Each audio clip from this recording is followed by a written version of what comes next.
আমাদের ঘটনা বলতে রাতের অন্ধকারে বেশ কিছু সমাজবিরোধী মদ্যপান করে আশেপাশে বাড়িগুলোতে মদের বোতল পুরা ক্লাব ভাঙচুর করা ডিপি স্কুল চলে।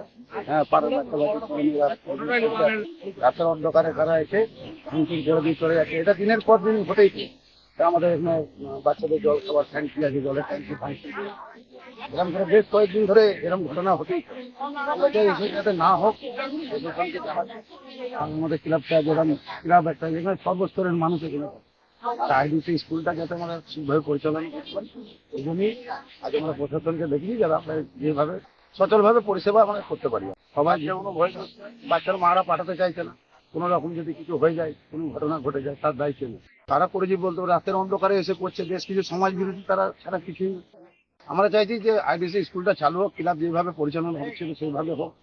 পাড়ার সকল মানুষের এইটাই ডিমান্ড, সবাই চাইছে এটাই হোক। চলে আমরা রবিবার বাদ দিয়ে হামেশা দিনই হতো, প্রত্যেক সরকারি ছুটি বাদ দিয়ে যেরকম করে প্রধান আজকে এসেছে যে আপনারা পরীক্ষা করে চালু করুন, উপযুক্ত দায়িত্ব আমরা না পলিটিক্যালি আমরা সেটা বলতে পারবো না। রাতের অন্ধকারে হয়েছে, এখন পলিটিক্যালি ভাবে কে কি করেছে সেটা আমরা জানি না।